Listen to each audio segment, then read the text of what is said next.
Hi అండి, welcome to my passion channel. ఈ రోజు మన వీడియో వచ్చేసి శనగపప్పు చేసుకుందాం. శనగపప్పు కర్రీ వండుకుందాం. ఎలా చేయాలో చూద్దాం. కప్పు శనగపప్పు తీసుకున్నా. పప్పు నేను ఆల్రెడీ ఉడికేసి పెట్టానండి. పప్పు ఉడికేసాను. దీన్ని ఎలా చేయాలో చూద్దాం. 2-3 పచ్చిమిర్చి, 2 టమాటాలు, ఒక ఉల్లిగడ్డ కడిగేసి పెట్టేసుకుందాం. మెంతి కొత్తిమీర,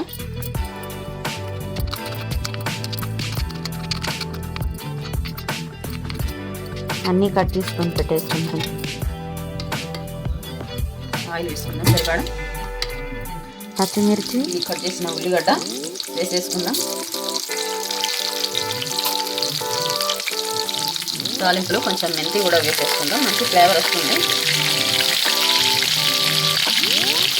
అలాగే పోపు దినుసులు కూడా వేసేసుకుందాం. కరివేపాకు వేసుకుందాం.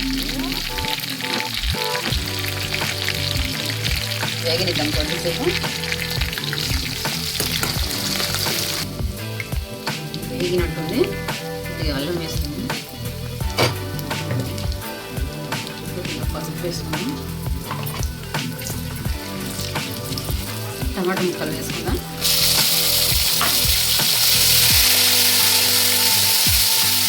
కొంచెం ఒక 5 minutes అలా మగ్గనిద్దాం.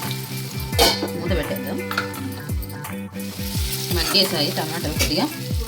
ఇప్పుడు కారం, సరిపడా కారం వేసుకుందాం.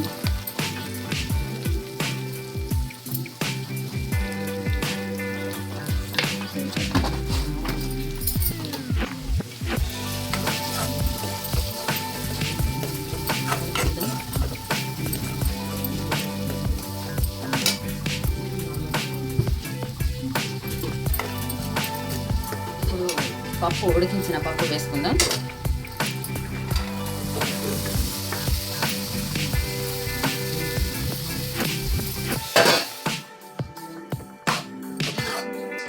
కారం మీరు కొంచెం ఎక్కువ తినే వాళ్ళైతే ఎక్కువ వేసుకోవచ్చండి. నాకే సరిపోతుంది. 1.5 స్పూన్ వేసాను. మళ్ళీ కాసేపు మగ్గనిద్దాం. చూద్దామండి. కొద్దిగా వాటర్ వేసేసుకుందాం.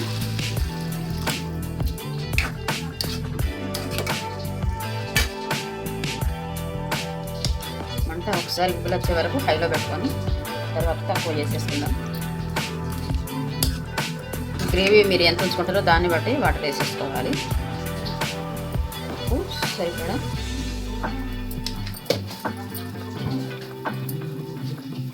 కొద్దిగా ధనియాల పొడి అండి.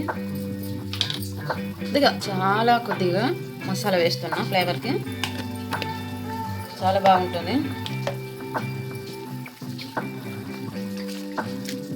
ఇది మా ఇంట్లో, మా అమ్మ వాళ్ళ ఫ్యామిలీలో అయితే శనగపప్పు ఈ వంట అంటే అందరికీ చాలా ఇష్టం. ఇంకొకటి, శనగపప్పు మటన్లో వేసి వండుకుంటే చాలా బాగుంటుంది.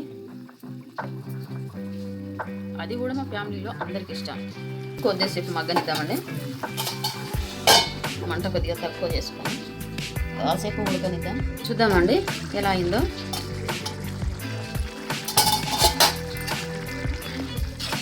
దగ్గర పడుతుంది. దీంట్లో నా దగ్గర పల్లీలు పౌడర్ చేసి, కొబ్బరి పౌడర్ చేసి నేను ఉంచుకున్న కర్రీస్లోకి అది కొద్దిగా వేసుకుంటున్నా. కొంచెం గ్రేవీలా వస్తుందని. దీని అవసరం ఏమీ లేదు, నేను ఉంది కనుక వేసుకుంటున్నా.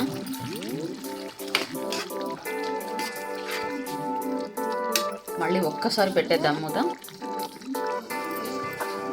చూద్దామా. కొత్తిమీర, మెంతి కట్ చేసి పెట్టుకున్నాం కదా ఇంతకుముందు, వేసేద్దాం. అయిపోయింది అంతే. మీరు కూడా చేసుకోండి, సూపర్ టేస్టీగా ఉంటుంది. ఎలా ఉందో తిన్న తర్వాత నాకు కామెంట్ చేయండి, లైక్ చేయండి, షేర్ చేయండి. Thank you for watching my video. Okay.